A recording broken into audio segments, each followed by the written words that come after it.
All right, today we're diving into a really important topic, knee osteoarthritis. We're going to look at what actually helps based on solid research and clinical guidelines. In the previous video, we explained what knee osteoarthritis actually is. In this video, we'll look at what research and clinical guidelines suggest actually helps. So, here's our roadmap for today. We're going to start with understanding your diagnosis, then talk about why knowledge is your best tool. After that, we'll cover the absolute pillars of treatment, exercise, and weight loss. Then we'll get into finding your rhythm, what medications can help, and finally, we'll discuss the role of surgery. Okay, let's jump right in with part one, understanding your diagnosis. And the big idea here, the most important takeaway, is that it's about so much more than just what an x-ray shows. You know, it's fascinating how our understanding of this has changed.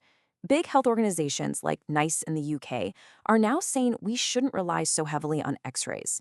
Why? Well, because we now know that what a joint looks like on an image doesn't really line up with how a person feels. Instead, the gold standard is now a clinical diagnosis.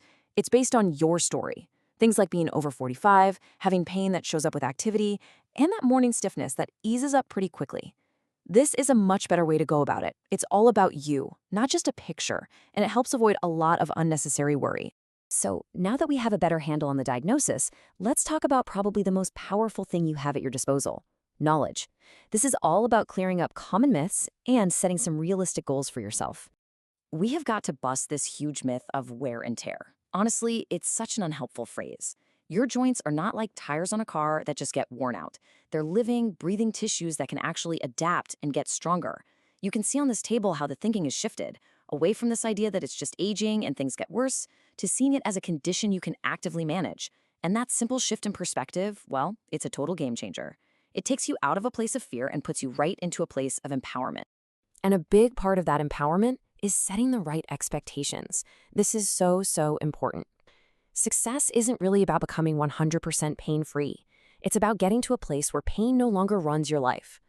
And look, this is a marathon, not a sprint. Real, meaningful changes take time and consistency. We're talking months. But the most important message, right there at the bottom, is that you are in the driver's seat. What you do for yourself is the most powerful tool you have. So if self-management is the key, what does that actually look like day to day? Well, that brings us to the two unshakable pillars of osteoarthritis care: exercise and weight management. Seriously, every single clinical guideline in the world puts these two right at the very foundation. I just want to pause on this for a second. Let this one sink in. Movement is medicine. This isn't just a nice saying. It's a powerful, science-backed truth. So instead of fearing movement, we need to start seeing it for what it is, a way to nourish, heal, and strengthen our joints. Now, when we say therapeutic exercise, there are a few things to keep in mind. First, this is for everyone with osteoarthritis. Everyone. Second, and this is a big one, it's totally normal to feel a bit more discomfort when you first start. That's not a sign you're causing damage. It's your body adapting and getting stronger. Just like with any new fitness plan, the real magic happens with long-term consistency. That's what gets you to a place with less pain and better function. And what about that other pillar, weight management? Well, the research here is just incredibly powerful. For folks who are carrying some extra weight, losing even a modest 10% of your body weight can have a massive impact on your pain and your ability to get around. That is a huge return on investment for your health. Okay, so you're ready to get moving more. That's fantastic. But how do you do it in a smart way without pushing yourself into a flare-up? That's where our next section comes in, finding your rhythm. The key skill we're talking about here is something called activity pacing. The best way to think about it is like being a really smart manager of your own energy budget. It's not about doing less overall. It's about finding that sweet spot, that just right balance between activity and rest that lets you build up your function over time without those painful setbacks. And this right here is exactly what pacing helps you avoid, this boom and bust cycle. I'm sure this sounds familiar to a lot of you. You have a good day, you feel great, so you try to do everything at once. That's the boom. But then you pay for it for the next 2 or 3 days with a painful flare-up that forces you to rest. That's the bust. Pacing is the tool that helps you break that frustrating cycle, so you can build up your activity levels slowly and steadily. All right, let's switch gears and talk about medications. It's really important to think of these not as the main fix, but more like helpful tools in your toolbox. Their job is to support you so you can engage with the really important stuff, the exercise and lifestyle changes. This pyramid perfectly shows what we call a stepped care approach. You always start with that strong foundation at the bottom: education, exercise, and weight management. You only step up to other treatments, like medication, if those core strategies aren't quite getting you where you need to be. So when you do need that extra help, what are the best options? Well, this table lays out the current thinking. The first choice, the should do, is topical anti-inflammatories, the creams or gels you rub right on the knee.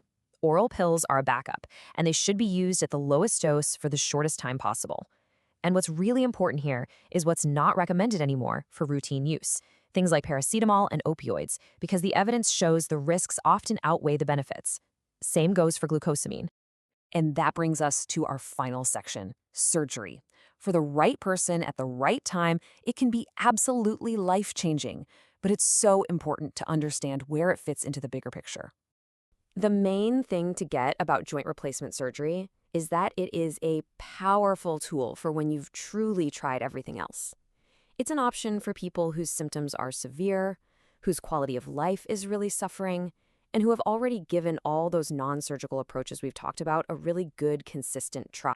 So to wrap up on surgery, here are the key takeaways. Again, the decision is based on how you feel and what you can do, your quality of life, not just what an X-ray looks like.